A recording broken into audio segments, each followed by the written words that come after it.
A lolcow is someone who, through their own actions, becomes a constant source of mockery and entertainment. They provide endless amusement, often without realizing the extent to which they're being laughed at. Toby Turner, known to many as Tobuscus, is a prime example of this transformation, from YouTube royalty to a lolcow. Toby Turner was an OG YouTube legend, an iconic figure from the platform's early days. He captured millions with his energetic personality, catchy songs, and comedic sketches, and his various channels covering everything from gaming to vlogs built a devoted fanbase. Tobuscus wasn't just another content creator, he was a brand, a symbol of early internet culture. Hey audience, what are you doing in the glove department? Oh, lens flare, that was an accident. That's very useful, I should use that more often. Intro. Intro of darkness. The flare post-intro of darkness. Hello. Hello audience. But with great heights come great falls, and Turner's descent was both shocking and tragic. Turner's rise to fame was rapid and spectacular. He created hit comedic songs and animations inspired by various video game series, which made him a household name among YouTube fans. His knack for creating this type of funny content distinguished him in what was arguably the golden age of the ever-growing industry of YouTube. However, behind the scenes, cracks were beginning to show. Rumors of personal issues started to circulate, hinting at a darker reality behind his upbeat videos and persona. As we dive into the downfall of Tobuscus, we'll uncover a series of events that led to his status as a lolcow. Allegations of substance abuse, infidelity, and increasingly erratic behavior began to surface, tarnishing his image. His content and personality shifted dramatically, from lighthearted and entertaining to controversial and disturbing. The once joyous and humorous channel became a stage for incoherent rants and divisive political commentary, completely alienating his audience in the process. How does someone who once mastered the art of online virality, whose every move seemed calculated for success, spiral into chaos? This documentary will piece together the rise and fall of Tobuscus, exploring the key moments that led to this transformation.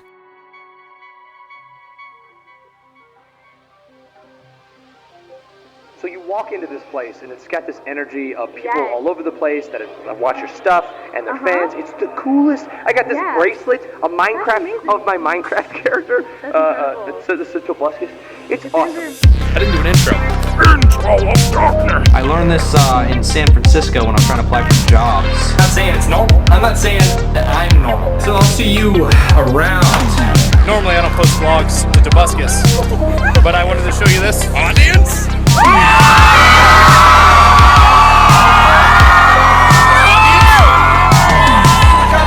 Here at Comic-Con, I run into Tobuscus. Yeah! Ow! How you doing?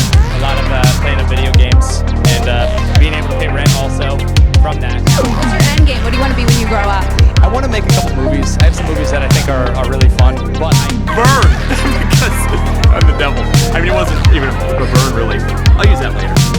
Another male YouTuber has been accused of sexual misconduct. This time it is a gaming YouTuber by the name of Toby Turner. He has 6.8 million subscribers on his YouTube page, so he is a pretty big, YouTube celebrity, as some would call it. Allegations of sexual misconduct are coming from a woman who says she dated him for several years, April Fletcher. A person I dated a few years ago has just made some extremely serious, false accusations about me. I felt like I was stabbed in the back and left to die while the world told me it was my fault. I almost gave up. But I didn't. And I won't. Do you happen to know the person who handles the algorithm situation? Because I would just love to go to their house and just ask them a question. You could even pass it on if you got all your hopes up. You know, at least you got your hopes up, huh? At least they were up, so you can still get hopes. Yeah, yeah, that's something. And it's less deadly than influenza, I mean, according to the whatever. It's gonna be stupid. Hello once again, audience. Hope I didn't lose you yesterday. Because I posted a picture of me being with this fella by the name of Kyle Rittenhouse. I was so excited. I wanted to meet him ever since I saw the whole video where he unfortunately took the lives of a couple convicted pedophiles.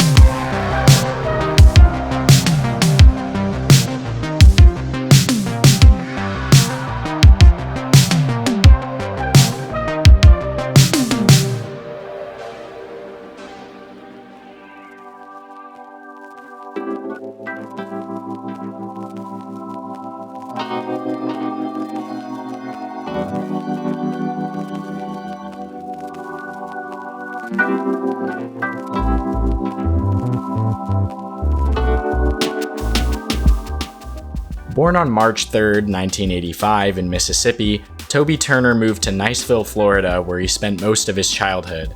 The environment of his upbringing significantly influenced the person that he would eventually become. His mother ran a daycare, which meant that Toby grew up constantly surrounded by other children. This early exposure to a social environment undoubtedly nurtured his ability to connect with people and thrive in social settings. Gabe agrees that she's better than his mom. Music also played a pivotal role in Toby's early life. He took piano lessons until he was around 14, which provided him with a solid musical foundation. This early engagement with music would later influence his creative endeavors and give him the skills to explore other musical instruments. High school was a transformative period for Toby. He was actively involved in acting and participated in numerous competitions. According to an interview, he often outperformed his peers, including his friend Alan Richson, who later gained fame as Thad Castle in Blue Mountain State. I'm so proud of him, because in high school, as you of course remember, it's always like, Toby Turner first place, Alan Richson second place. So he's moved up a little bit. Now it's like, Megan Fox, Alan Richson on IMDb, that's how it goes. Thanks for having me. Yeah, stay here, so you were not done. During this time, Toby started developing ideas that showcased his acting and writing talents, laying the groundwork for his future career. However, his initial career path took a different turn when it came to higher education. Encouraged by his mother and supported by a scholarship, Toby enrolled at the University of Florida with the intention of becoming a dentist. However, after a year, he realized this wasn't the right path for him. He briefly switched to psychology before finally settling on telecommunications. This choice wasn't driven by passion, but by the fact that it was an easier course of study, allowing him more free time to pursue his interests in acting and content creation.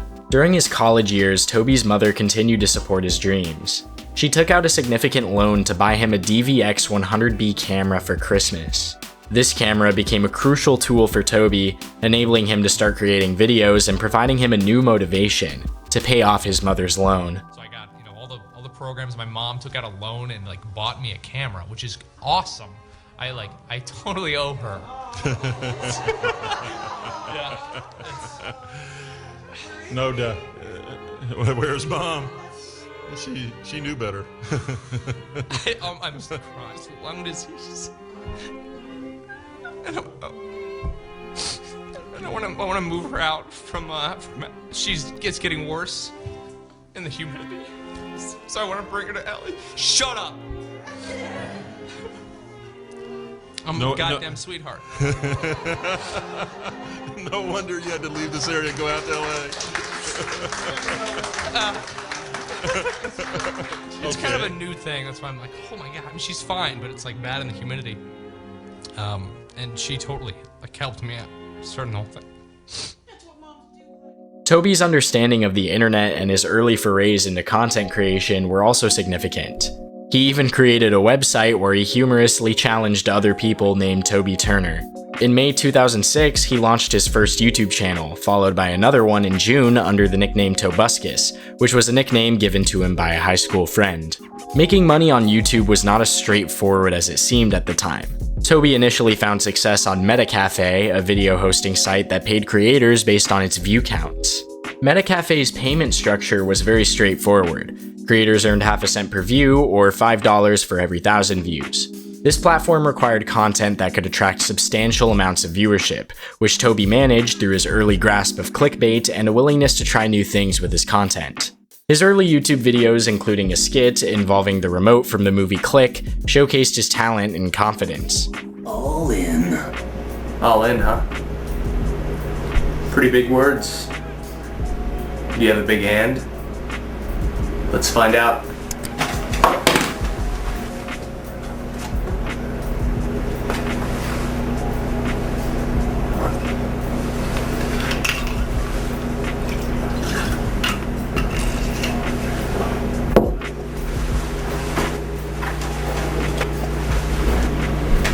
Asshole.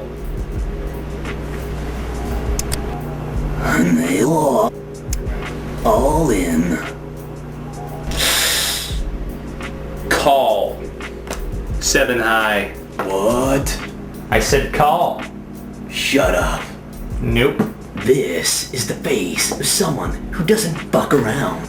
Even if these early sketches didn't gain massive attention, they displayed Toby's natural ease in front of the camera, which was a quality that many creators took years to develop. His presence was intentional and practiced, paired with an energy that felt both chaotic and controlled. From the start, Toby had a knack for engaging his audience, setting the stage for future success. It was the best thing on. Mind of Mencia is the best thing on. I never thought I'd hear you say that. He's got his moments. Yeah, my ass has a lot of moments, but it doesn't have a TV show. Let's watch a movie. Toby Turner's rise to fame didn't initially hinge on his character or his performance. Instead, his first viral hit came from a rather mundane video of him pouring coke over raw pork. While the concept might seem unremarkable, Toby's savvy use of early clickbait strategies turned it into a sensation. The video's lengthy, keyword-rich description further boosted its visibility, making it a prime example of effective early internet marketing. The video itself was a masterclass in misleading but captivating content. Toby pours coke on the pork, and after a fade to black, the pork reappears with white spots, which some viewers believe to be maggots. However, the truth was far less sensational. Toby admitted in the video description that the spots were just grains of rice, placed there to fool a gullible friend. Despite the video's dubious premise, it garnered over 100,000 views in just 2 months, earning Toby around $600. Toby's success on MetaCafe was significant, but not sustainable. His videos, while popular, didn't consistently reach the view thresholds needed to generate a substantial amount of income. However, another incident catapulted him into the spotlight: the "Don't Tase Me Bro" meme. In September of 2007, a University of Florida student named Andrew Mayer was tased by campus police during a Q&A session. The incident was recorded and quickly went viral. So, were you a member of Skull and Bones in college in Bush? Were you in the same secret society? That's all right. Let me answer his question. Excuse me, were you...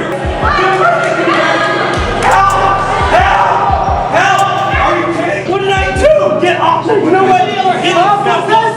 Get the f off me, man! I didn't do anything! Don't tase me, bro!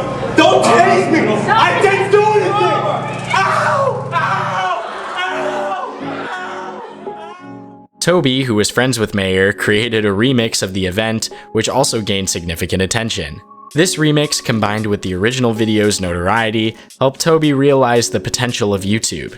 He began focusing more on the platform, understanding that while MetaCafe paid its creators, YouTube offered a broader audience and more opportunities for monetization. Toby capitalized on the "Don't Tase Me Bro" meme by selling related merchandise, including t-shirts and ringtones, which generated substantial amounts of revenue. By 2008, Toby had amassed millions of views on his YouTube videos, but his subscriber count remained relatively low. Despite this, he was already recognized as a YouTube celebrity. His varied content, ranging from vlogs and skits to parodies and songs, showcased his versatility and willingness to experiment. This period also saw him dabbling in stand-up comedy and participating in low-budget films, further honing his craft. In 2009, Toby moved to Los Angeles with friends, taking a job in search engine optimization that he found on Craigslist. This job not only provided a steady income, but also taught him valuable skills in keyword optimization and online marketing, which he applied to his YouTube career. His role in the indie film New Low, shot by friends using his camera, was another stepping stone. Clips from this film were featured in his 2009 showreel, marking his transition from internet fame to broader entertainment ambitions. Don't be so dramatic. There are worse things to be than terrible. Yeah. Ow! Toby Turner's YouTube channel was a mix of content aimed at both professional gigs and personal creativity. Despite his ambition to secure professional work, many of his videos deviated from traditional media themes. For instance, his remix of the viral "David After Dentist" video capitalized on the original's surge in popularity, driving significant traffic to his channel. Toby's deepening understanding of search engine optimization played a crucial role here. By stuffing his video descriptions with long, keyword-rich stories, often tangentially related to the video content, he managed to manipulate YouTube's early algorithm to his advantage. During this period around 2009, Toby's channel joined the newly established YouTube Partner Program, allowing him to monetize his videos. Toby adapted by focusing on more higher quality content for his main channel, while using his Toby Turner channel for vlogs. This strategic division allowed him to consistently produce high-effort videos, particularly from October 2009 onwards, which often centered around popular media and internet memes. One of Toby's first widely recognized series was Literal Trailers, which began with the literal Clash of the Titans trailer parody in December of 2009. In this series, Toby humorously described the on-screen actions and transitions of the movie trailers, syncing his narration with the original sound effects and music. This creative twist on trailer parodies, although initially inspired by the trend of literal music video parodies, eventually found its own unique audience on Toby's channel. The key to its success was its consistency. Toby's regular output of similar content, along with other new series like his Facebook game parody commercials, marked a significant turning point. The consistency was crucial in transitioning from his slow growth during his formative years to his rapid rise in YouTube stardom. His ability to adapt, experiment, and consistently produce engaging content ultimately solidified Toby's position as a prominent figure on the platform.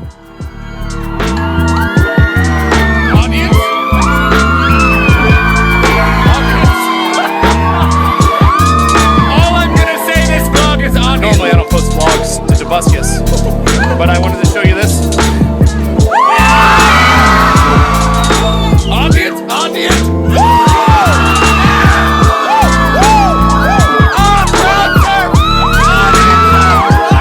If you sneeze during this minute-long video, bless you. Toby was here to stay, and he wasn't going anywhere anytime soon.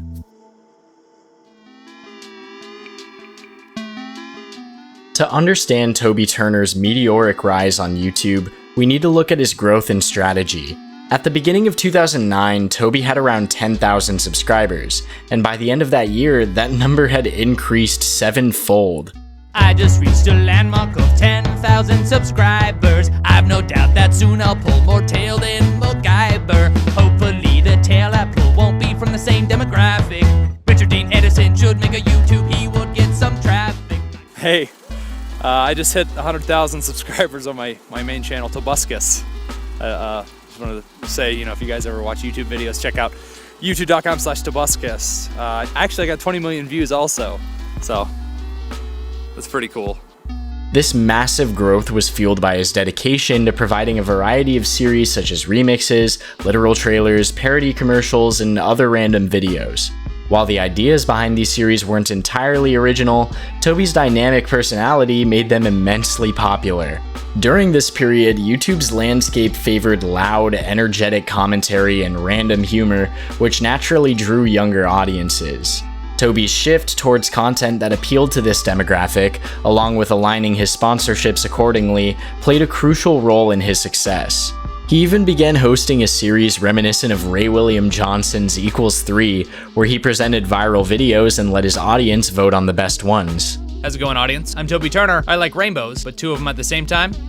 And this is Cute Win. A show where videos from 3 different realms of viral compete to become the most epic. But Toby, how do you determine which video is the most epic? I'm glad you asked, guy with crazy hand movements. You decide. The most epic video of the week receives a gold star, and the other 2 are then crushed to smithereens by giant rockstone text. Epic win. Those videos' lives are in your hands, basically. So let's watch some videos. This strategy was particularly effective during the early days of YouTube's algorithm, which was easier to manipulate.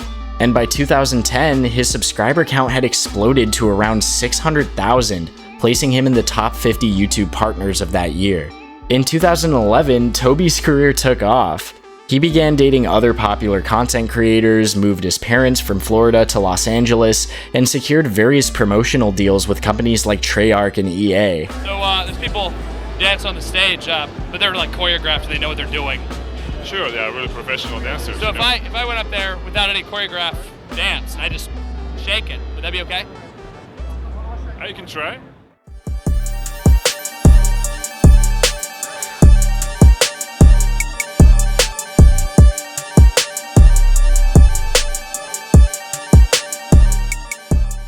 His gaming channel also gained significant traction, particularly with games like Terraria and Minecraft, which led to his most viewed video, I Can Swing My Sword.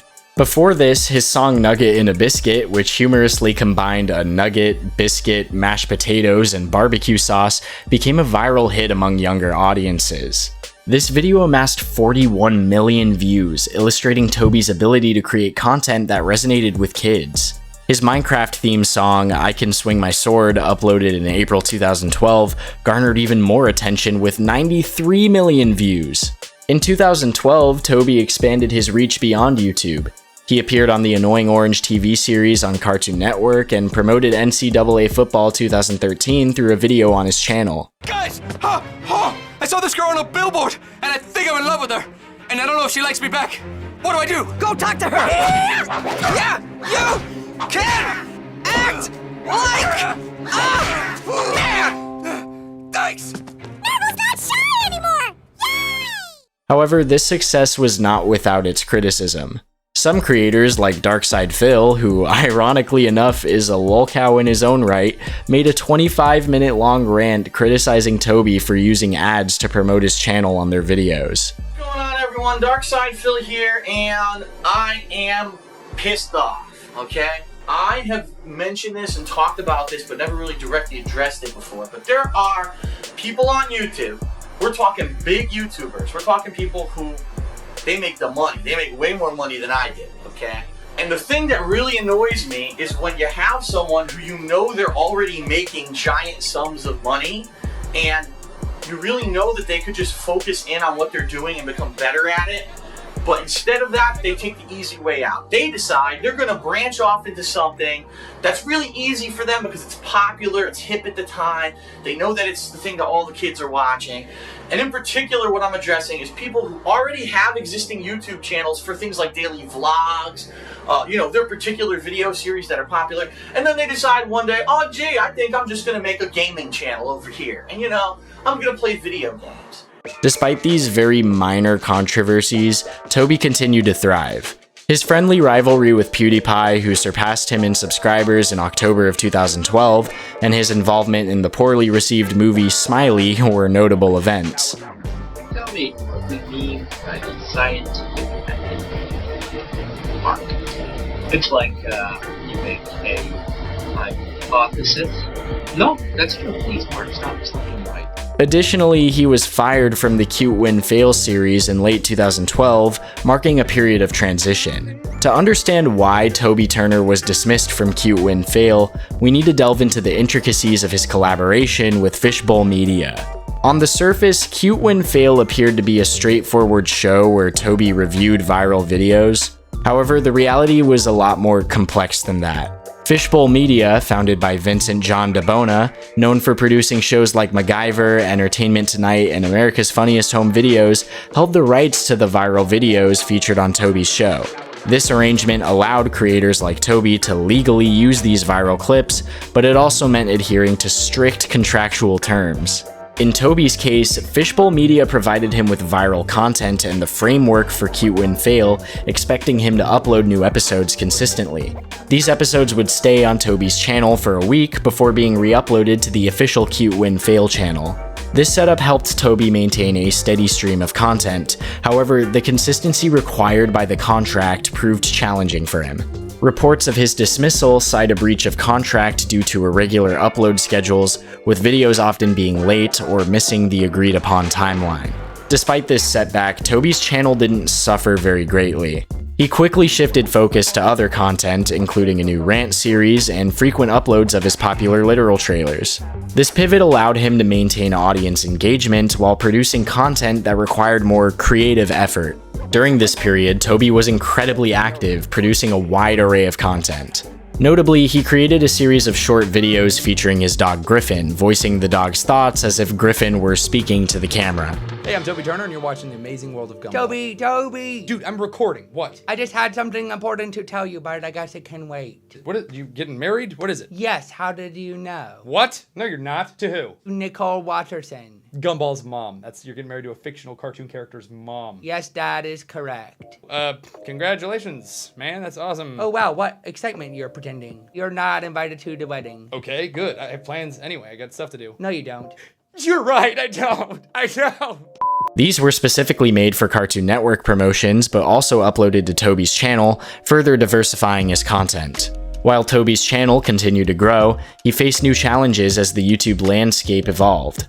By 2014, he undertook the ambitious project of developing a video game, which diverted much of his time and resources away from video production. Hey, I'm Toby Turner. I have a couple YouTube channels, Tobuscus, Toby Games, and Toby Turner. On Tobuscus, a couple years ago, I posted the first episode of Tobuscus Adventures, which is a cartoon about me and my friend Gabuscus. Does that have to be my username? I like to include video game references from whatever game I'm playing when I write the Tobuscus Adventures episodes, but I think it'd be awesome to give these characters their own game and tie it into the animated show. I grew up playing games like Magic the Gathering, the original Warcraft games, before there was a world of it, and Ultima Online. Man, you are a nerd, huh? So I wanted to do this campaign to make a game that was connected to the characters of Tobuscus Adventures in a unique, interactive way. I wanted to make a game that used spells, but I also wanted you to be able to play as the Tobuscus character. But Tobuscus is kind of an idiot, so I'd have to explain why he's suddenly a powerful wizard. So I wrote out an intro cinematic and a theme song also. This is groundbreaking. This is a groundbreaking campaign. You're changing the world by donating. And unfortunately for Toby, the game didn't really achieve the commercial success that it was going for, which impacted his ability to produce regular content and contributed to a steep decline in his channel's performance. The situation worsened in 2015. Despite actually increasing his video output, the lack of engaging content and declining video quality definitely took a toll. His literal trailers, once a cornerstone of his channel, were now mostly sponsored by smaller games and suffered poor production quality. Meanwhile, other YouTubers like Jax Films and PewDiePie were innovating and evolving their content, leaving Toby's format feeling somewhat outdated. By 2016, Toby's presence on YouTube had just significantly diminished. His main and secondary channels were in decline, and he struggled to maintain the energy and creativity that had once driven his success. Many of his vlogs lacked structure and polish, which reflected a broader loss of direction in his channel and maybe his life. And unfortunately for everyone who knows the Toby Turner story, things don't really get much better from here.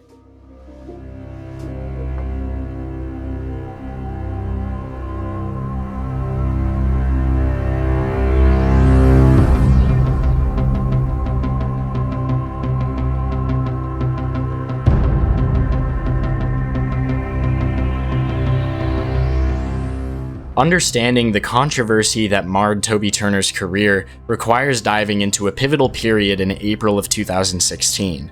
On April 8th, creator April Fletcher, known as April F., published a detailed Tumblr post accusing Toby of severe misconduct, including drug abuse and rape. The allegations were shocking and detailed her relationship with Toby, which began when they met at E3 in 2011. The truth about Tobuscus. Trigger warning: abuse, rape, drugs, pretty much everything terrible. Before I start, I want to say that this is the hardest thing I've ever had to do in my life. I understand that I'm setting myself up to be attacked in more ways than has already been done to me. People may accuse me of lying and may try any tactic to protect him because they don't know who he truly is. I will have to take the heat for being the first person to openly come out about this, though I am not the only one who has experienced the abuse from him. There are so many of us. I know of some, I'm friends with some, and I'm without a doubt sure that there are some I don't even know about. It's not my place to tell their stories, I can only really tell mine. Throughout the 5 years of knowing him, I have been mentally and physically abused by Toby Turner. I first met Toby when I was working at E3 in June of 2011. I had flown there from Georgia and he was doing a hosting gig. He added me on Facebook, and as I was returning home, eventually my number. We texted almost daily and FaceTimed with each other. He kept telling me that I should move there and that he needed a female host for his new gaming show, so a month after E3, I had bought a new car and packed my stuff for LA. I didn't know at the time, but that would be one of many broken promises. I was writing way too many details when I realized that I have way too many things to tell that happened in 5 years, so I'll cut out the small stuff. I was being cheated on since day one. He would fluctuate between telling me we weren't together to saying we were. Once I started finding the evidence of other women, he would fluctuate between admitting he was cheating, then to saying he told me that he didn't want anything serious. Every time I would try to leave, he would tempt me with saying he was ready to come out about dating me now. He would say he was just worried about what the fans would say to me and all the hate I would get, but he never cared about that. When he started dating Olga, we were still dating. He told me that they weren't real and it was just a show for subscribers and views. At the beginning, I actually believed that. Then my gut feeling was going off like crazy and I realized I was just being weak. I stopped seeing him and started seeing someone else. Of course, I kept getting texts that he missed me and that I was the one he wanted. Once I stopped seeing the other guy, we went right back to dating. On and off, just as I know now, was coinciding with Olga and his breakups. Or maybe the breakups were lies. Who really knows? I know this makes me look really dumb, but you have to understand how he makes women feel. It felt like a drug. I would try to date other people and I was so stuck and in love with him that no one ever compared. But I notice now how I was also being manipulated and forced. He thought it was a game to keep going when I would say no. He would grab me and try to tear my pants off and I would say no and pull them back up. So forcefully that they would tear. I still have my pants folded in the drawer that have ripped belt loops and holes in the crotch from him trying to tear his way in. I even headbutted him once because I was starting to see another guy and did not want to be physical with him. But I was so scared of losing him that I would just let him win and have his way with me. He would call me his girlfriend, then if he found out I told someone I was dating him, he would accuse me of trying to ruin his career and insult me. 2013 was when the drugs really started. I'm not going to get into too much detail with that, but this was when the abuse started getting very violent. By this time, I was conditioned to always make sure that he was happy, and I had so many panic attacks and anxiety when I was with him because I never wanted to upset him. We were writing most of his parodies and songs together and then fighting when the high would start to fade. Everything was a bipolar mess. There was an incident where we met up for dinner, his classic line, "Wanna eat?" And he was on drugs, of course. I told him not to park in the 30-minute parking spot. He was immune to all rules in his mind, I'm a god, so he left it. Our conversation at dinner turned toxic. He said some girl was aborting his baby. I said years ago I had a miscarriage but would have had it. This caused him to get angry that I would have kept the kid. He called me stupid, a faggot, among other things. FYI, to this day, he still calls me a faggot. He uses that term all the time and calls me names even when he is being nice. So I am upset and trying to stand up for myself, but only making it worse. I'm sure I cried at some point. I was always crying. We leave the restaurant and lo and behold, his Range Rover got towed. He's yelling and mad. We got an Uber, taxi, and I go back to his place. By this time, I'm absolutely terrified and am just trying to not make him more upset. He started punching things in the kitchen, he kicks his stove, and I get out of the way as he punches the pantry door. It has a big, giant crack in it. He later covered it with a Chinese New Year calendar and made jokes on vlogs saying, "Oh, how did this get here?" I'm crying and he's blaming me for stuff, and then I go sit down on the beanbag chair that he has in the living room. He starts screaming at me to go get the fuck out of his house. I'm bawling and crying and asking him why he's doing this to me and why he's screaming at the top of his lungs that he hates me and to get the fuck out of his house and that he'll call the cops. He grabs his phone and says he's calling the cops, and I'm just crying and crying. He screams and asks me, "Did you hear what I said, you stupid fucking dumb blonde?" He would always tell me he hated blonde hair. And so I stand up to leave. I'm hysterical and get in my car and I speed off to drive away, and he jumps out in front of my car, immediately saying, I'm sorry, come here. I'm crying and I stop the car and he pulls me into the house. I'm nothing but a hyperventilating, crying mess, and I'm having a panic attack and shaking when he starts taking off my pants and saying, "Shh." He sets me down on the end of the bed and starts having sex with me. The entire time I'm crying and mumbling for him to stop, but he keeps saying shh. After he's finished, he pulls my pants back on and I turn to my side and keep crying. I honestly don't remember if he cuddled me after. Maybe he did. Once again, I was psychologically damaged and stuck around. I even dyed my hair brunette to please him. We spent Valentine's together. At this point, I knew I had to find a way to get over him. I just didn't know how. He was turned on every time I cried, and he was always mean and insulting to me, so this was the pattern. Friends tried to intervene, and I actually lost a few because I kept going back to him and they thought I was weak and an idiot. I was.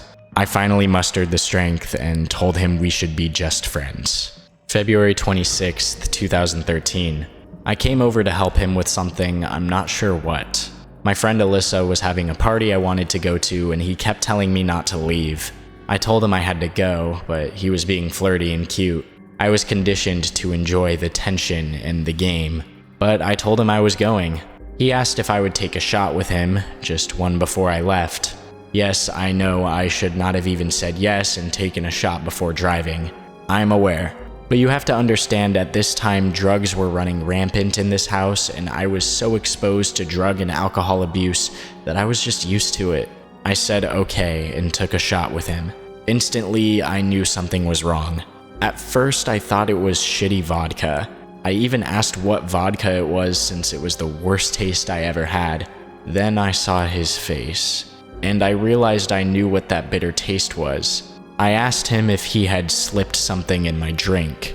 He then proceeded to do a cute grin with a griffin voice denying it.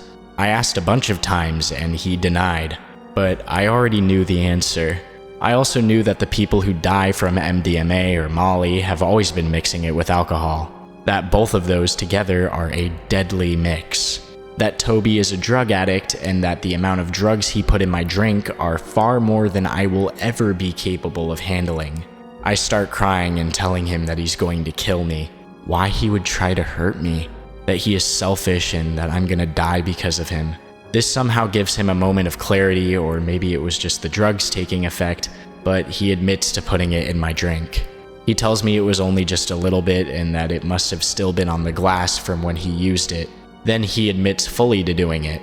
He starts crying as well and admitting that he is a sex addict and a drug addict and needs to get helped. I am so fucked up at this point that I honestly don't even remember what happened. Did we have sex? Did we only talk? I'm not sure. All I know is that at some point he passed out cuddling me on his beanbag chair and I'm just staring straight ahead, wide awake with anxiety. I literally feel like I'm being held hostage and kidnapped. I don't know this man. I want to escape, but I'm so fucked up that I can't leave. Once I feel like I can maneuver a car, which was the next afternoon, I drove home. I really shouldn't have drove, but I needed to escape him. I come home and my roommates are in the kitchen. They would be so mad if they knew that I was still talking to Toby after the blatant rape, so I tell them that at the bar someone drugged me. They tell me to go to the hospital and I say I just want to lay down. I go in my bed and I just start sobbing. I was fucked up on this drug for 3 days. I regret never going to the hospital. I regret never going to the cops for what he did. I honestly thought about his career ruined and I just didn't want to hurt him because I loved him. How messed up is that? He had just tried to kill me. I knew I was too weak to go to the hospital, but I made sure to text him what he did so I would have evidence. So I'd at least have a text proof that he drugged me, so he couldn't turn around and deny like he always did. Like he denies ever dating me now. What's messed up is the text he gave me before I texted the proof. 'Twas fun. Yeah, fun. I wish I could say I stopped talking to him after that, but we all know that's not true. He said he would change his ways and I took him back again. March 2nd, 2013, I go in his bathroom and see a black thong and condom in his trash can. He's in the other room gaming, so I walk in there and grab him by the arm, and he's shocked, but I take him to the bathroom where I have put the items on the floor and I push his face down towards it. His response, "What? What? Yeah, what, so?" And I'm livid. I say, "Who the fuck is she?" He tells me, "It doesn't matter, you'll never meet her." I really wanted to destroy and break everything in his house on the way out, but I just grab my stuff and go. Done. Except not, because I'm an idiot and I stay friends. The last time I ever had sex with him was on Memorial Day of 2013. This wasn't by choice, of course. This was a violent hate fuck after he thought that I was flirting with Max Landis at Toby's barbecue party. Then, of course, I find out who he was hooking up with, actually, another girl from the same party who's also my friend. The list goes on and on. Mid to late 2013, he finally has a relationship with someone else. By this time, they are known as mains in my circle of friends that know the drill. So luckily, I can say I never slept with him after that. But things were still messed up because he would always try to use me to masturbate. Either do it in front of me or try to grab my hand to do it for him. It's disgusting and I'm embarrassed, but it's the truth, so whatever. I just became a friend and I really thought that things were looking up. We started doing songs together even though I was helping him write them throughout this whole time. But now I was included and he was actually letting people know that we were friends. Yay! Gag. I won't get into the lack of payment for anything that I did because that's a separate issue, but I knew that I was being used. I was just so happy to be included. Yay! Gag. He always strung me along and would wave that carrot of songs or gaming to get me to come back. 2014, he tells me we will perform Depressing Song at Playlist. I'm super happy because we wrote it together and it was our Look How Magic We Are Together song. Once it gets close to playlist time, he starts getting wishy-washy like he always does. I ask him if we really are going to play the song because he never gives me a straight answer and he starts telling me he only has passes for Seth and Gabe and he doesn't know. Then he tells me that he'll only be doing stand-up. This is after I already have my flight and hotel. So now he all of a sudden doesn't have a pass for me that he said he would have, so I decide to go anyways. My amazing friend gets me into playlist and I have a really good time even though I know the drill of if Toby sees me there, he will ignore me and I have to lie to fans and play along that he's just so awesome. He asks of what I'm doing and I text him that I'm hanging with these other YouTubers and he gets mad and jealous because I shortened their channel name and accuses me of acting too cool. I say they're my friends and that's just what I call them. He then texts a mutual friend and says something along the lines of, April is on her high horse and I'm about to put her down. The day of his performance, I tell another mutual friend that I just know he's going to play our song. She assures me he wouldn't do that. I have Toby energy and we are super connected. I feel it. I know he is. And he does. I'm going to admit to the internet that I almost committed suicide. I was in the worst pain I have ever felt in my life. Worse than the cheating, the lying, the physical and mental abuse. I'm not sure why, but to deny me the very thing I created, to perform my song when it was my dream to be up there, that was worse than death. I was on a high balcony of my hotel. Luckily, I didn't go through with it. I vowed not to talk to him. He didn't get to use me in this new life. I spent all of 2014 getting constant texts from him, some spamming, blaming, and attacking me, some saying he wanted to say sorry. Towards August, I think, I started to respond. I've only seen him a few times since then. I saw him a few months ago in January at a friend's birthday, and though he was nice to me in person, he started flirting with my best friend and then was trying to entice her to hang out with him. When I texted him to stop because, hello, we're BFFs and she's gonna show me, the attacking verbal abuse was back again. He never changes. He's still abusing and damaging women. There are women with stories similar to mine. He's still playing his games of multiple girls at a time, still asking hot chicks to game with him as a pickup line. I keep hoping that maybe he's changed, and I tried not to give the gory details to the women that he tricks and fucks over, but I see he hasn't. Two mains found out about each other just the other day. Why did I tell such extreme detail of the worst parts of my life and about him? Because last night I was working and went to a Toys R Us and saw a Tobuscus toy in the aisle. I started to cry and have a panic attack. I was supposed to be professional, but I couldn't help it. I wanted to run up to the cashier and tell her that they are selling a drug addict rapist to children. They are selling a sexual predator and don't even know it. But I know that even if I did that, his toys would be out on the floor as soon as I left. Because people don't know. Parents don't know how terrible and toxic he is, how he hurts and destroys the best parts of you. All they know is his funny voices and his characters. The back of the package called him a hero. I'm sorry, but a hero doesn't disrespect, abuse, rape, and drug women. He is not a hero. He is not a role model. He is a sick, sick man. The accusations didn't stop with April. On the same day, Claire Lourdes corroborated April's claims, stating that she had a similar experience but chose not to disclose the details. The following day, another YouTuber, Amelia Talon, also came forward. Amelia described Toby as being sexually aggressive and pressured her into taking drugs. She recounted an instance where Toby tricked her into consuming Molly by kissing her with the drug on his tongue. These allegations were met with mixed reactions. While some women, like Tara Babick, defended Toby by sharing their positive experiences, they also acknowledged that he had significant issues with drug abuse and dishonesty. Tara refuted claims of non-consensual drug use and detailed how Amelia had willingly taken Molly and slept with Toby the first day they met, despite being married at the time.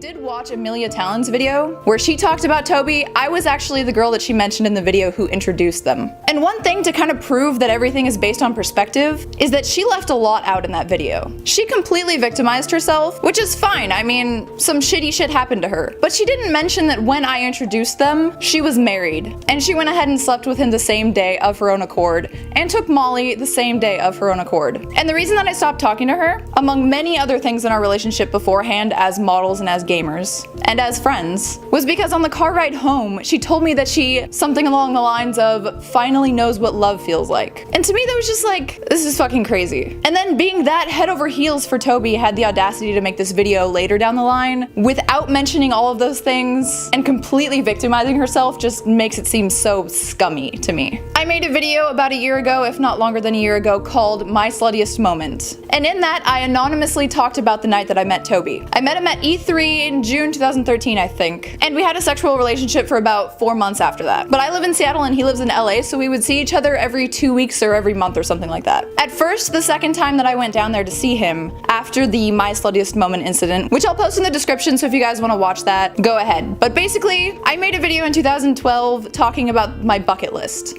And on my bucket list, I said I want to seduce Toby Turner. That was one of the things I wanted to do. And so it felt like serendipity when at this Ubisoft after party, he was right there in front of me dancing. So I went up to him, told him he was hot, he kissed me on the mouth, and his friend ended up giving me Molly, and I went home with him. So Toby and I had a lot of sex anytime I was around. We would have sex like jackrabbits all day, and then I would lay on the floor naked and watch him while he made content. And that was extremely fun for me. The only thing I didn't like was his affinity for drugs. He always wanted me to take Molly, and the way my body reacted to Molly was literally like it obliterated my stomach. I would eventually end up throwing up every time after the high kicked in, and then for the next like day and a half, I would lay in bed with my stomach aching and just feeling like complete shit. And something I did notice with him and other girls was that he was pushing a little bit too hard. Like there was a girl that he brought over who seemed really, really into him. And you know when you have like that kind of status, that celebrity status, where someone wants to sleep with you because they've been crushing on you for a long time, you do have that kind of power over someone, and with that power does come responsibility.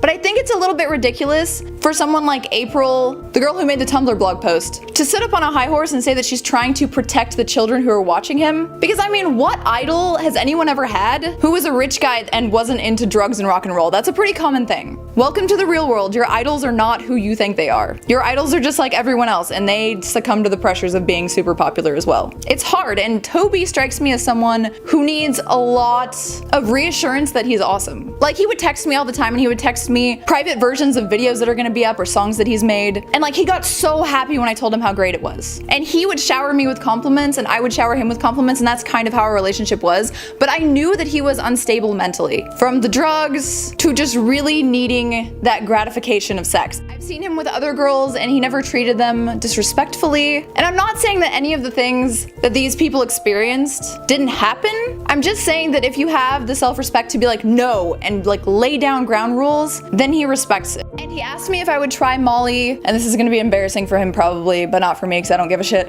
up the ass to see if it's less potent and makes me less sick. And then if it still makes me sick, I don't have to do it anymore. So I tried it. And it still made me sick, so I ended up not doing it anymore. And he didn't push anymore, and it wasn't a big deal. But for me, drugs is kind of not something I want to do. And I made it clear that if that's what he wants to do with his life, he can do it, just I'm not going to do it anymore. And we had no more problems. And it was sad to see him like that, and it's sad to be tortured like that, and I feel like he needs help. He doesn't need ridicule. And honestly, the person that I got a crush on watching his gaming videos was not the same happy-go-lucky person that I saw after I met him, where it just seemed like he was so, like, in his content, he was just so jittery, he was just clearly on drugs, he looked less healthy than usual, it looked like it was aging him, and I was worried about him. Basically what I feel like is there were a bunch of fangirls that see Toby as so attractive and so smart and so awesome, and they want to make content with him, and it's not necessarily an attention whore thing, but it can be. And then they get to meeting him and knowing him, and they end up doing anything for him because he's like their idol, instead of actually having the self-respect to be like, whoa,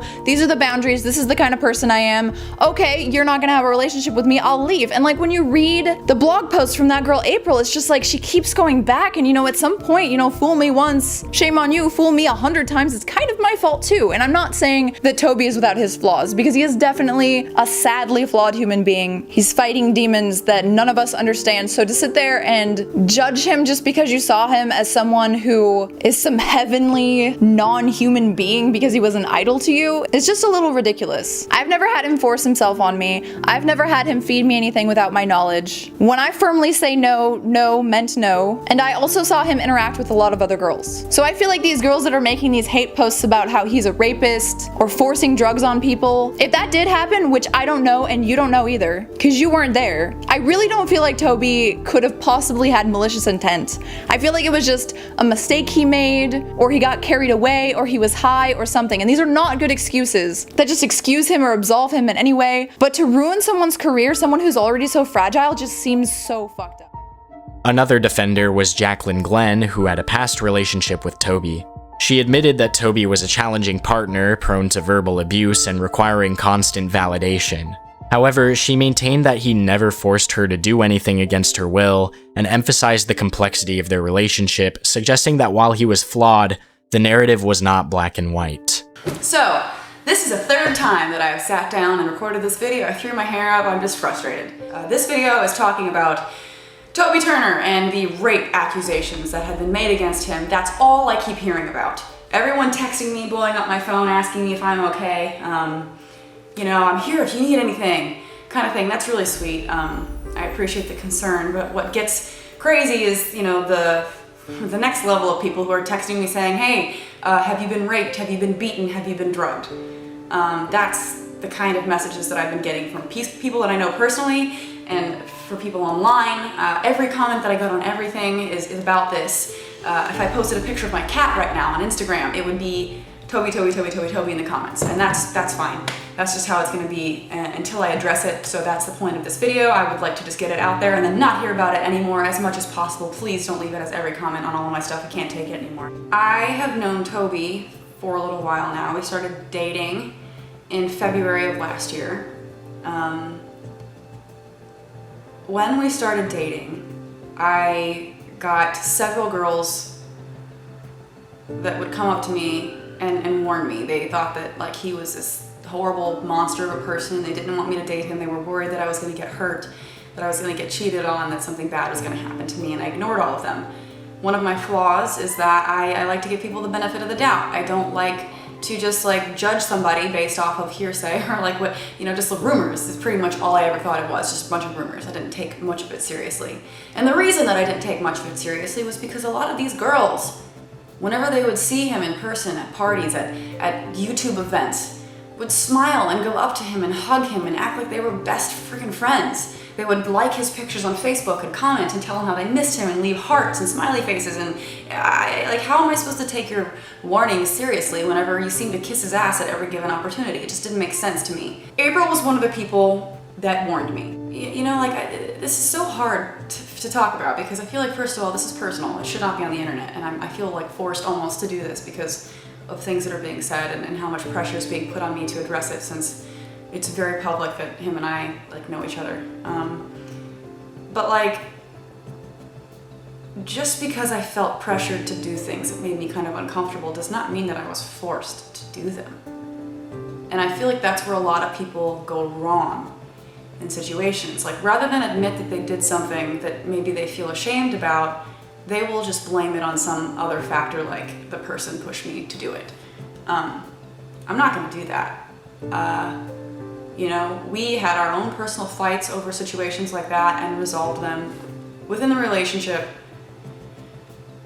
and that's as far as it should ever go. The reason why we didn't work out was because nothing to do with things like that. But I mean, I guess it's sort of related, but not really. He has a history of cheating. He's not a person that's probably very good with monogamy, and that was our biggest fight because that was something that I wanted. And he wasn't honest with me about things. I caught him in lies. I didn't trust him anymore. My trust had been broken. And also, while he was in Canada, there was a girl there. While he was denying what I had found was meanwhile with somebody else. You know, and then it was just at a breaking point for me. I couldn't do it anymore. I was done. Broke up with him. What pissed me off the most about this situation was that I was attacked by a lot of his fans because he made a couple of videos on his vlog channel about how I abandoned him and how I made him sad and how it was because we didn't spend enough time together, and like that wasn't the reason. I mean, we discussed that because there were some issues there, but like that's not the reason we broke up. We broke up because of other very serious issues. But I don't think of him as this criminal. Like I just don't. You know, treating some people shitty that don't deserve it, yeah. You know, in a place where you should probably really apologize to some people, yeah. Criminal, I don't think so. That's just me. And people may think that I am like, I already know what's gonna happen. I'm gonna get people commenting. There's no winning with this kind of thing. You can either jump on this type of bandwagon and say, hey, yeah, he's a, you know, blah, da, da, da, da, and he did this to me, and then get everyone, you know, giving me little pats on the back and things of sympathy and saying I'm great. You know, or saying that I'm, you know, just attention seeking. So there's that aspect. Or I could say what I'm saying now and try to say that there's probably a gray area. Yeah, he's probably done some really shitty things, but I don't think it's maybe as bad as the entire world thinks it is right now. You know, and then I'm gonna get the opposite response from people. I'm gonna say, oh, you're just being manipulated by him still, and you can't stand up for yourself, and like you're just being brainwashed, and it's like there's no winning at all. I don't know what to say. Except for that I have to say something. You know, like I said, every comment that I've been getting has been, oh God, fuck. I mean, right now, getting messages from people about this, missed calls, like it's just overwhelming. Someone earlier told me a quote from Mark Twain, a lie can travel halfway around the world while the truth is still putting on its shoes. And I feel like that's this, that sums this up pretty solidly right now. People love a good villain, and you know, that he is to a certain extent, but to a certain extent is a very important part of that sentence that needs to be thought about. Shit, I don't know how to end this. I don't know if I should post this. Personal business aside, like, you don't want somebody to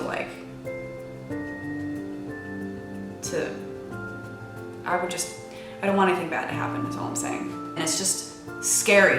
It's a scary situation, and I don't know how to act. And I'm just gonna stop talking because there's not like a really great conclusion for this. I'm just gonna go and live my life and try to be happy and post my own videos and hope that this isn't something that's just gonna be every other comment, and that I'm not gonna constantly get people messaging me saying horrible things. But anyways, I'm just gonna go. I'm gonna go. Thanks for watching, and I'll see you guys next time. Bye. Toby quickly released a video denying the allegations, expressing shock and hurt. Despite his denial, these accusations severely impacted his career and his public image.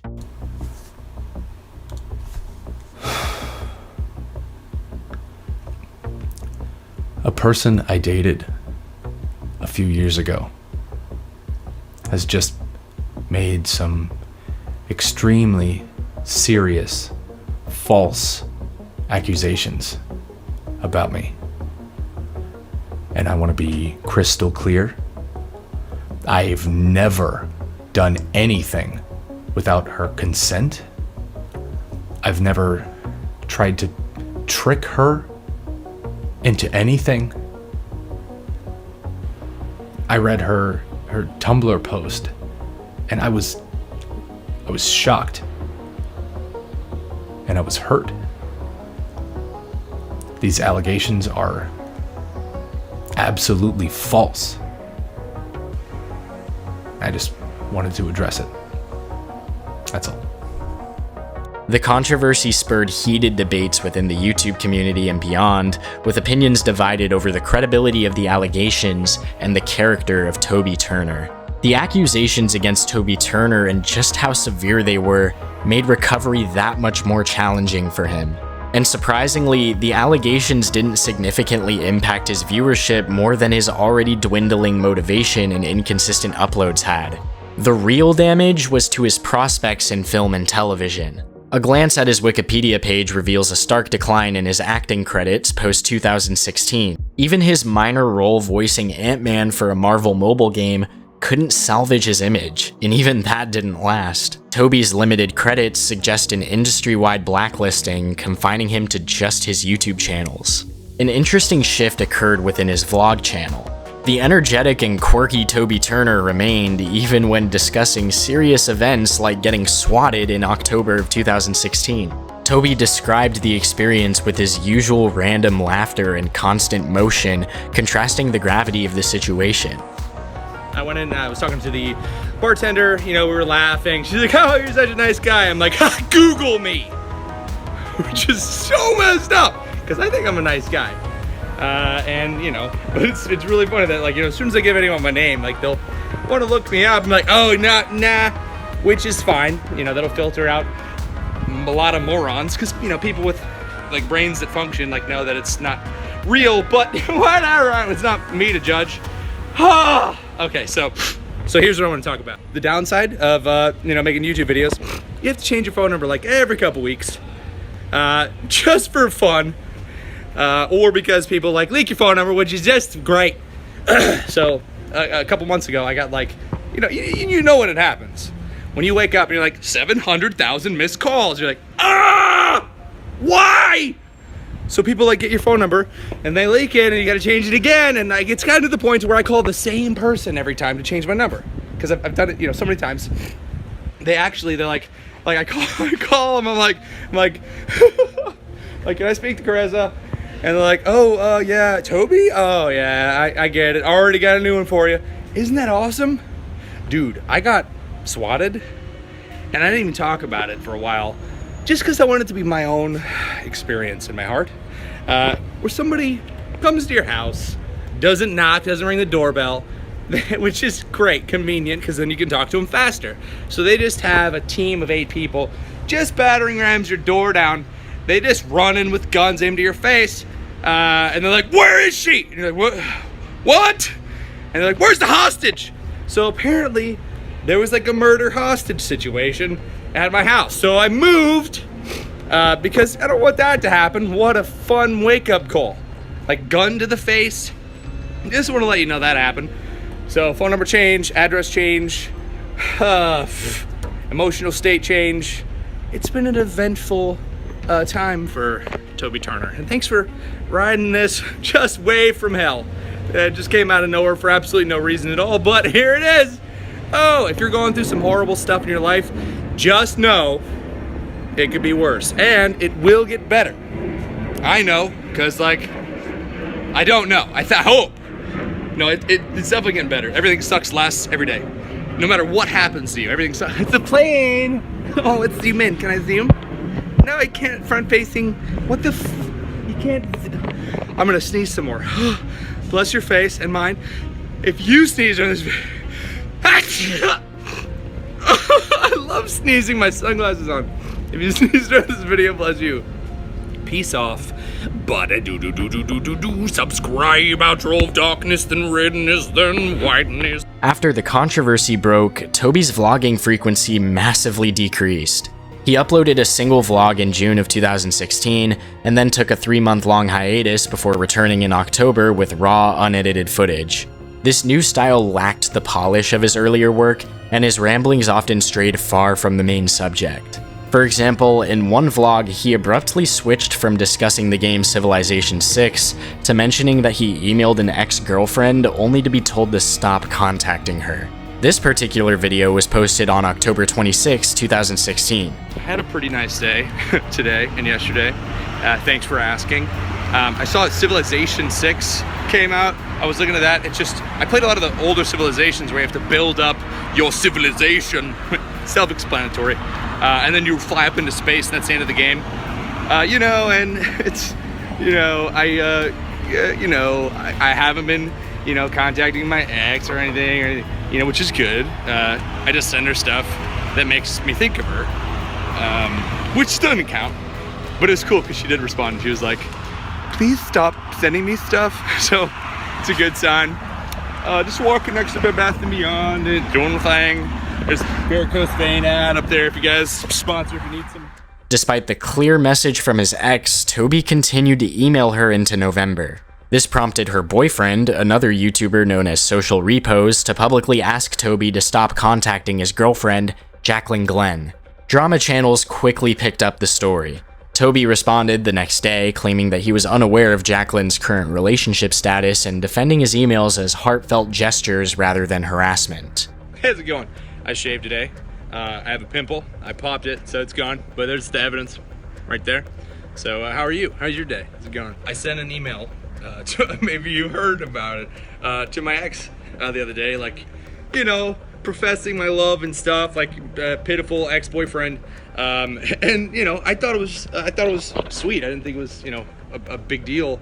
And then after, I literally get, I'm talking to Terabyte, and he's like, oh, did you hear she got married yesterday? I'm like, I didn't even know she's in a serious thing. Anyway, I don't know, whatever. So then I guess it's on it's on Scarce's channel, talking about me being an obsessed ex-boyfriend. She lives a 2-minute walk from my house. I don't show up at her house. I sent an email. I sent her an email when Trump got elected. Anyway, doesn't matter. I don't want to talk about it. What is with the making private stuff public thing and the bullying people online? I don't understand it. I do, because, my personal life is very interesting. I have a little dog. Hey, baby, I'm gonna talk to him like an idiot, and I'm an adult, and I shouldn't do that. I don't know. At least I did get on another drama video, so feels pretty good. Not at all. I do get that it would be pretty annoying if my girlfriend had somebody trying to be with her, but I would be pretty secure about it, I think. I don't know. I wouldn't go after him public. At least I would be like, hey dude, stop hitting on my girlfriend. Done. It's so funny. And this is not funny. It's kind of embarrassing, and it looks pathetic and stuff. And it being public, yeah, I look like an idiot, but whatever. I even wrote a video called How to Stop Contacting Your Ex-Girlfriend. Obviously, I didn't follow any of the procedure, but it's a pretty funny video if I ever would record it without bawling my eyes out. I don't know this guy. I'm sure he's a nice guy. I did call him a dick on Twitter, but I felt bad about it just because I'm like, why would you post this public? But I get it. I get where he's come from. So, sorry, dude. Have a good time. All right. If you want to go watch the Scarce video, link in the description where I look like a pathetic ex-boyfriend. Or you can just follow my daily vlogs and just watch me be a pathetic ex-boyfriend every day. Okay. Jacqueline and Social Repos then released their videos detailing Toby's unwanted advances over the years, such as leaving notes on her car and bringing her flowers despite being blocked on all other platforms. My ex, Toby, is not respecting my request to be left alone. And it's something that got really bad a couple of months ago and is now getting bad again. It seems like every time he thinks I'm involved with someone, it gets worse. One time he showed up at my place while I had a roommate and got into the back and left a note on my car. I don't know how he got in because it was a gated thing. He would bring me flowers while I was there with someone else. It was very awkward. And now he won't stop sending me emails. And the reason why it's emails is because I have him blocked on text messages, on Twitter, on all social media, because he gets very angry with me for not wanting to see him or not wanting to be with him. Toby later explained his actions in another video, stating that Jacqueline had once told him to never give up on her, which motivated his persistence. Happy Thanksgiving. I hope you're spending it with people you care about and saying thanks to them a lot and eating a lot of food, because that's what this holiday's for. I don't want to talk about this too much, but I got some texts about me leaving notes on a car. And a year ago, yeah, I left a note and a flower on my ex's car, which, you know, I mean, we got back together after that, but it, you know, didn't work out.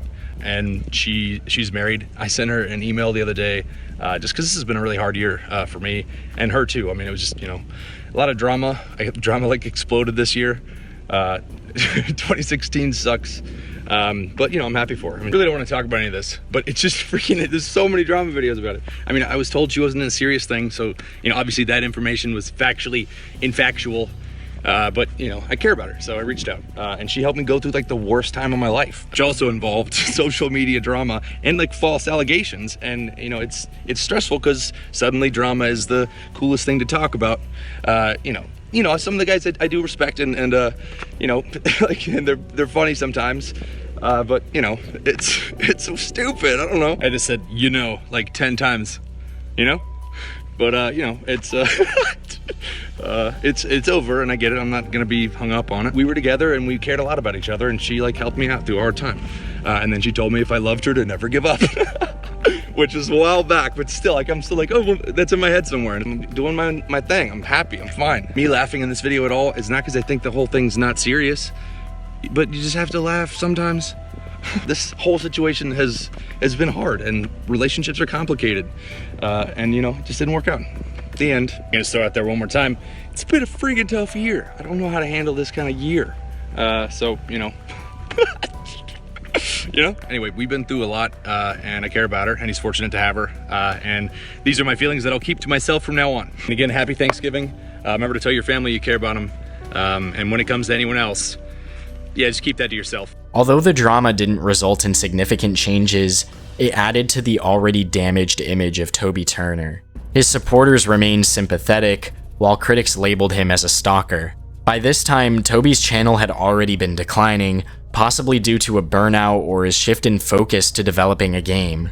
This led to a lack of innovation and effort in his videos.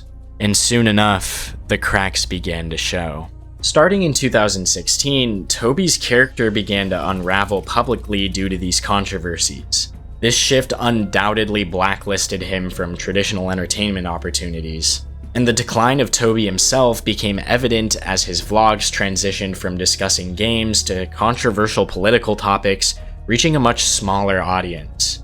The change in his content and demeanor over the past 5 years points to a deeper, more personal decline. Starting with his gaming channel, Toby Games, which once thrived with several uploads a day, saw a significant drop in activity post-2018. Initially maintaining a somewhat consistent upload schedule, the channel's viewership plummeted to just a few thousand views per video, a stark contrast to the millions he once garnered. This decline likely discouraged Toby, resulting in an increasingly sporadic upload schedule that reflected a noticeable lack of enthusiasm. However, on his main channel, Tobuscus, Toby experienced a mix of minor successes and frequent misses up until 2018. He experimented with various new ideas, including a serious music video, but his content mostly consisted of literal trailers, rants, and sequels to his older viral hits. Desperation seemed to seep into his creative process, leading him to produce follow-ups to his once popular videos like Nugget in a Biscuit 2, Nuggets Roasting on an Open Fire, and I'm Dreaming of a Diamond Sword. This sense of desperation is encapsulated in his video titled My Life is Over, where he mockingly promotes a movie script while lamenting his career's downturn. Do I have a movie script? Yeah. I mean, there's a budget, right? Yes, I have a movie script. And if they give us a budget, give me a couple weeks and I'll just tweak the script. And I mean, it's really great. I wish you could read it right now as is. It's really good, but I just don't want to spoil it. They need to see the script before they approve the budget. Ask them this. Say, excuse me, do you know who Tobuscus was? And then they'll start saying something. And then just sigh, just like, and then hang up. Hang up. Don't call back. Oh my God. Hold on one second. Audience? I'm Toby Turner. This is grape juice. It's actually really old. It tastes super off. I think I'm gonna dump all of it out. Wow, you look good. I'm on a super important business call, but I have a video that's edited. I can show you, you know, this intro thing that you want. So you don't need that. I don't say anything intelligent. This is business though. Movie maybe? Who knows? Who knows? You look great. You smell fine. Keep it up. Since then, one significant video, unlisted, entitled #MeTooLate, stands out in Toby's discography. Uploaded on June 14th, 2018, Toby finally addressed the allegations against him. He began by acknowledging the importance of the Me Too movement and his decision to speak out despite advice to stay silent. Toby's account of the events drastically differed from April's detailed Tumblr post. The video, despite its serious content, maintained a somewhat casual tone, which many found jarring. I want to talk about Me Too, and I think it's been too long since I've said anything. I was told not to ever say anything, but the Me Too movement is important because it gave women the confidence to speak out and use their voice, but it's important, I think, for men to be able to do the same, and so I decided it was time for me to use my own. Even though everyone I've ever known who is intelligent recommended I don't, I just realized it's the right thing to do now, so I'm just gonna do it anyway. A few years ago, a friend of mine came to my house at night after partying, and we hung out for a bit, and she asked to stay the night. I said she couldn't because I had to wake up the next morning pretty early, but she said she wasn't able to drive. So I said I would just call her an Uber, and that would be fine. But she said she was uncomfortable with getting into a car with a stranger at nighttime in Los Angeles. I said okay, and nothing was gonna happen, because at this point we were friends, and this just wasn't that kind of relationship. She said she was uncomfortable sleeping by herself, and she asked that she sleep in the bed with me. I said okay. And then she asked me to cuddle her, and we cuddled, and nothing else happened. There's a post that sort of tries to debunk everything. If you want to read that, link in the description, but I don't want to get into a tit for tat here. We were friends for years after this night. We made dozens of videos together. She sang in some of my songs. The only problem I was aware of that she was upset with was that I didn't want to be in a relationship. A few years later, we went to Disneyland, where she told me that she loved me more than anyone in the world, and she'd never love anybody more. And I told her we could continue to be friends, but nothing more than that was ever gonna happen. And I would appreciate it if she just wouldn't say stuff like that, because it made me uncomfortable. And then she said that I had the wrong idea, and that she had a boyfriend at the time, and also that he was accused of rape by a Tumblr post, or by a woman who made a Tumblr post about her boyfriend. And so I responded with, what the hell is Tumblr? That sucks that someone would do something like that they would falsely accuse someone, and that it destroyed him. And there were no repercussions for the woman. So a few months after this, she made her own Tumblr post about me. Me Too is important because it is supposed to allow people to feel comfortable being heard. Do some people use their voices with malintent? Yes. And then they get elected. No one deserves to be treated unfairly. Have I been a bad boyfriend? Sometimes, yeah. Did I party in my 20s? Yes, too much. Am I over that period of my life now? Hell yes. But for 2 years, I felt like I was stabbed in the back and left to die while the world told me it was my fault. I almost gave up, but I didn't, and I won't. So, give me my show back and my book deal for young adults. Stupid lying bitch.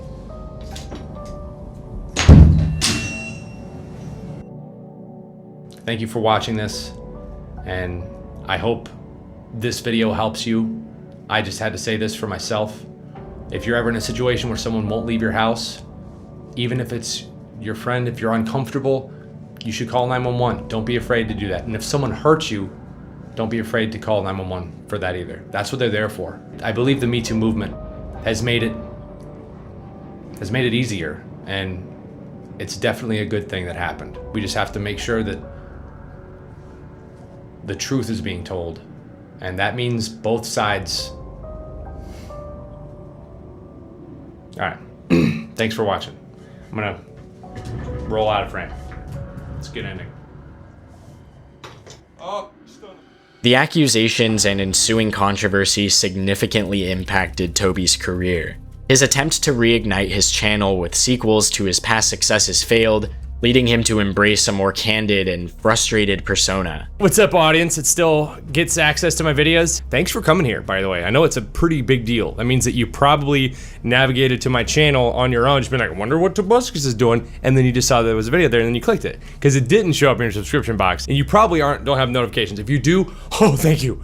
Thank you. So, man, it's been a while. In subsequent videos, he openly complained about YouTube's algorithm and his dwindling subscriber count, sometimes humorously suggesting that the platform's issues were personal attacks against him. How did you get here? Speaking of which, do you happen to know the person who handles the algorithm situation? Because I would just love to go to their house and just ask him a question. You could even pass it on. If you just be like, hey, Toby wants to know, could you turn off the algorithm? Just turn it off. Delete it, uninstall it, send it back to hell. Just cause then, well, let me tell you what happened. People that would subscribe to content, they would see the content. It's crazy. I mean, it's funny because it's like, wouldn't they think of that? But they haven't. No, that's why it's important. If you know the person who does the algorithm, just tell me who it is. I just show up at their house and be like, hey, Margaret, or nice to meet you. I found you, unlike people can do to my videos. Oh, we would have a laugh together probably, and yeah, it would just be great. Because I don't think they realize that when you post a thing, you know, then there's 6 million people that are like, I want to see these things, and then there's 6 million of them don't see it. They don't even have the chance to see it. So if they could, instead of doing it like that, which is a fine way to operate, you know, I'm not knocking out YouTube's decision, right? Demonetize. But I just think that it would be better for me if when I post content, you guys can see it. And some of you guys can see it. And by the way, good job. How the hell did you find this video? Someone must have sent it to you directly. That's the only, I think the way that they're doing it is just maybe suboptimal. This shift in tone became much more pronounced in his vlog channel, where he began discussing controversial topics much more openly. By 2020, Toby's content had taken a sharp turn, with him often recording from his Tesla, discussing political topics in a style that seemed out of touch with his previous persona. One such video, An Uneducated Guy Talks About Deadly Virus, uploaded on May 29th, 2020, saw Toby sharing his opinions on COVID-19. I don't know what it's like to be in a place where there's still lockdown going on. But, you know, who knows? I mean, maybe it is best to just continue to starve the economy until everyone dies. You know? And then, yeah, I mean, or you could just protect the people that could die from this, which is everyone. Who knows? Maybe if a baby has it, and then it dies, then, uh-oh, the first case of a baby dying, and then everyone's like, oh my God, I told you babies would die, or whatever. You know, I read the book The Stand by Stephen King, and, man, it is awesome. It's a good time to read. I love that I can sit like this and never touch the steering wheel or the gas or the brake. I'm more likely to get in an accident from just being expressive and doing impersonation of getting in an accident. Yeah, man. I don't know, dude. I don't know. What, like, yeah, these people, everyone's scared to go to the grocery store. Well, and it is scary because if you go, you're probably going to see somebody without a mask. And, you know, maybe that person will try to explain to you, yeah, it's not effective unless I sneeze on you. And it's less deadly than influenza. I mean, according to the whatever, for kids, less deadly than influenza, but they're not going to school. They're just going to be stupid. Our kids are our future, and it's not a good one. You know? Well, it's actually more deadly than influenza. I know you're typing that. I know you're starting to type that. But you're wrong. Maybe. I don't know. I just talked to a doctor about it. His fidgety and animated delivery, combined with his child entertainer persona, made for an unsettling mix. The comments on his videos reflect a divided audience. Some labeled him as unstable or psychotic, while other fans expressed joy that he was still uploading. Others appreciated his alignment with their beliefs regardless of the topic. This was the beginning of a much more erratic phase in Toby's online presence, which continued to spiral as the pandemic progressed. Now, let's take a critical look at Toby's journey in 2020 and beyond, highlighting his transformation into what many would label a lolcow. By 2020, Toby's main channel was inactive, and his once popular literal trailers were getting claimed by studios left and right, significantly reducing his revenue. Even his hit song Swing My Diamond Sword was claimed, causing further financial strain. This marked the beginning of a deep downward spiral for Toby. Stories of his past parties, described as wild and chaotic, began to resurface. One account even likened Toby to the Great Gatsby of YouTube, hosting extravagant parties every weekend. These events were notorious for their debauchery, with rampant drug use and underage attendees, leading some guests to feel that it was only a matter of time before something went horribly wrong. I remember there was a point where it was like, you know Toby Turner? Of course. Toby Turner was like the Great Gatsby of YouTube at one point, where he had parties every single weekend at his house, and they were like extravagant parties, like Thursday, Friday, Saturday. And I just remember going to those parties and being like, something bad is going to happen here. Something bad will happen. There's just too many YouTubers, too many people getting fucked up. I just feel like something bad will happen.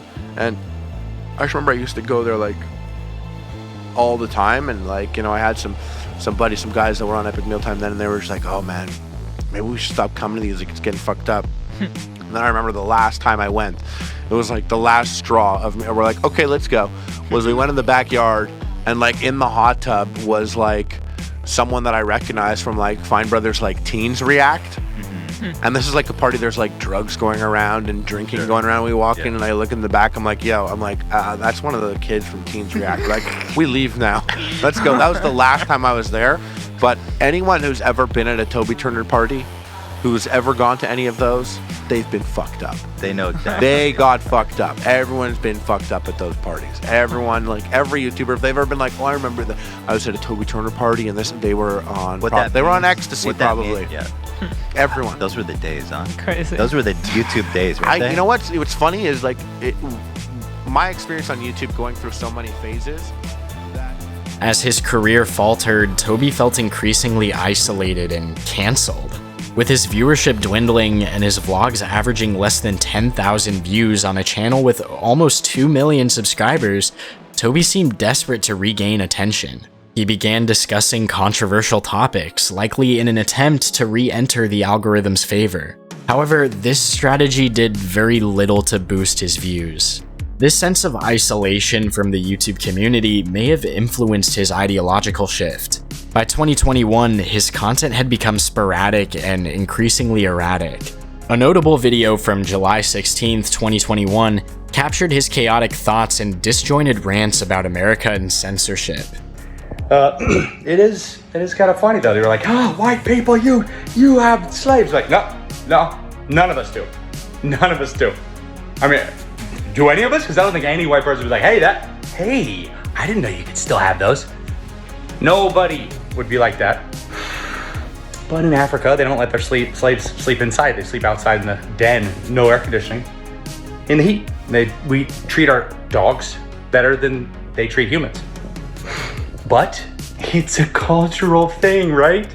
Oh, just leave them. Just leave them on their island. Like, well, I mean, we could give them air conditioning, but they don't know. Like, well, we could tell them that it's illegal to kill each other and cannibalize each other. You know, there are places that do that. And like, well, that's a pretty cool law. If you can establish that law, like, we did it. You know, there's not a lot of cannibalism here, but you know what? It is actually coming back. Have you heard? There's a cafe in California that sells human parts, and they've been teaching kids about this, the cannibal god. I'm like, oh my god.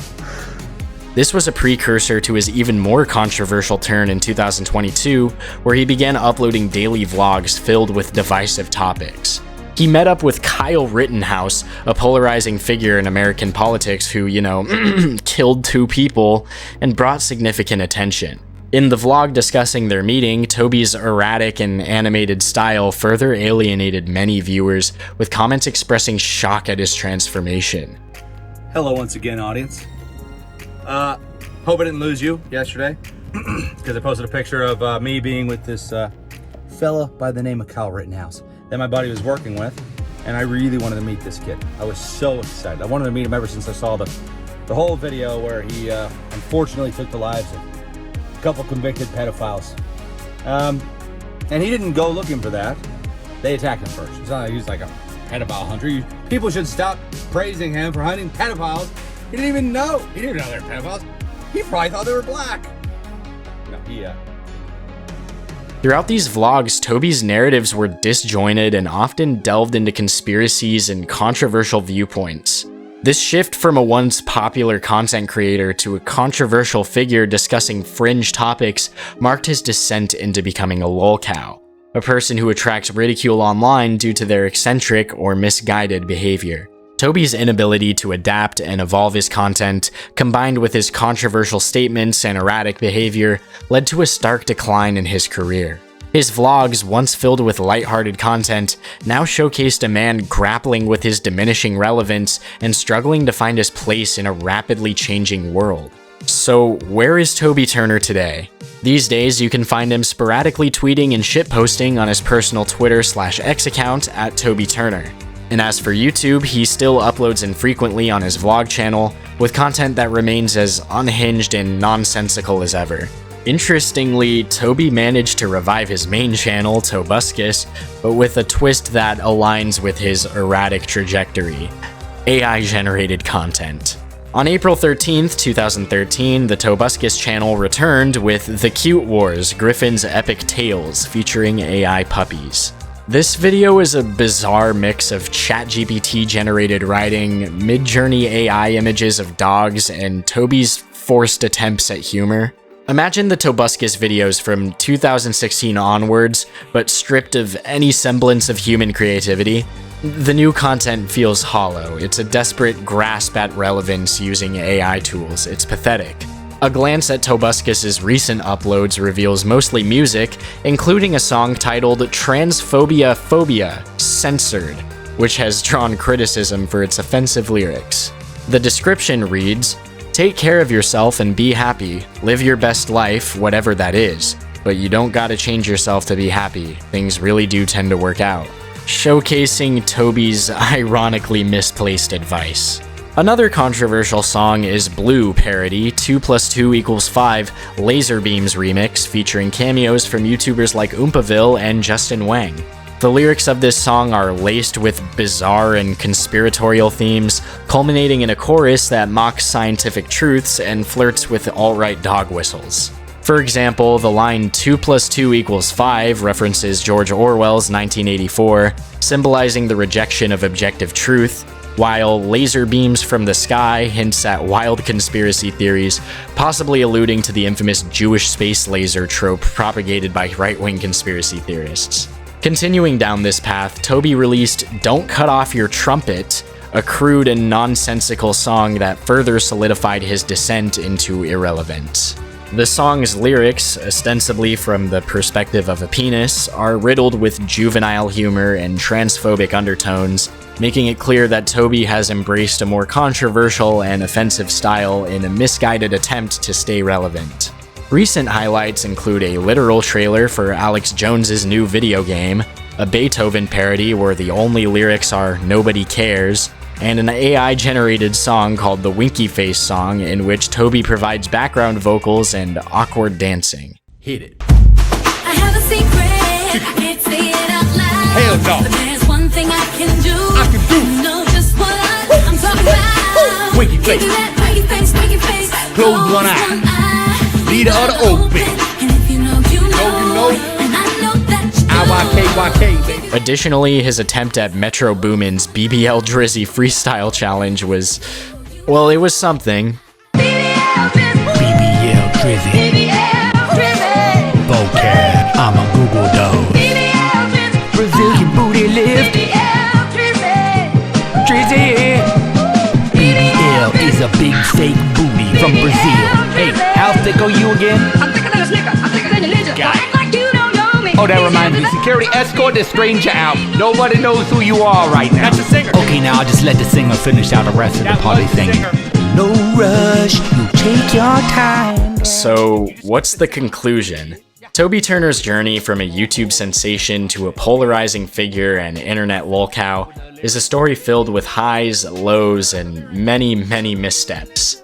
Initially, Toby captured the hearts of millions with his fresh creative content and his infectious energy. His literal trailers and comedic sketches were big hits, making him one of YouTube's most beloved creators at a time. However, as the YouTube landscape evolved, Toby struggled to adapt. His content grew repetitive, and the lack of innovation led to a gradual decline in relevance. And the serious allegations against him in 2016 only accelerated his downward spiral. These accusations not only shattered his public image, but also isolated him from much of the YouTube community that he once thrived in. In the aftermath, Toby's content took a dark turn. Whether driven by desperation or genuine belief, he began to align himself with more extreme and controversial views. This shift alienated many of his fans and further damaged his reputation, and his videos became erratic, filled with political rants and conspiracy theories that seemed out of touch with the audience that once adored him. Examining Toby's current state, it's evident that his actions reflect a complex mix of strategic positioning and personal turmoil. His attempts to court controversy might be an effort to stay relevant, but they also reveal a deep-seated need for validation and a sense of being misunderstood.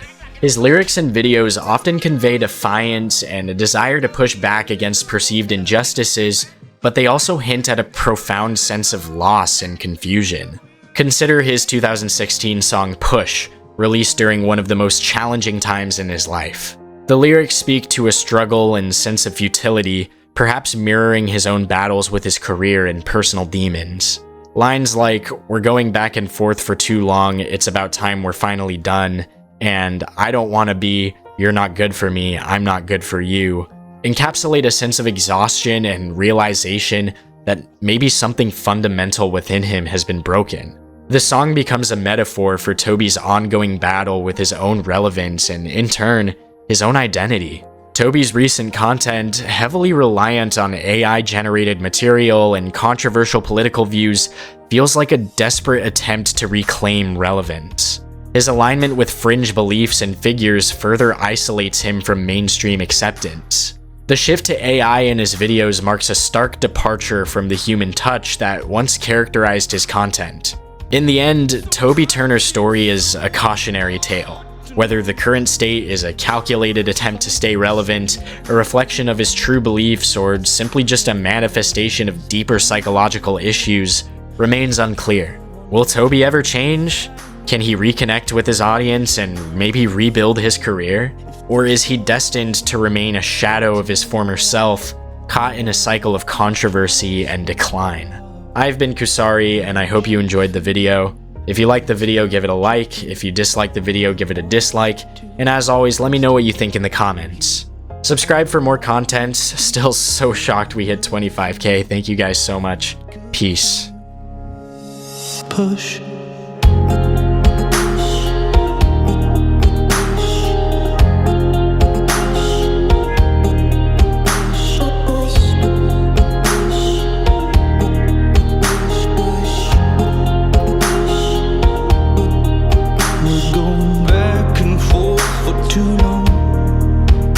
About time we're finally done. We both crossed the line that we've drawn. Time to trace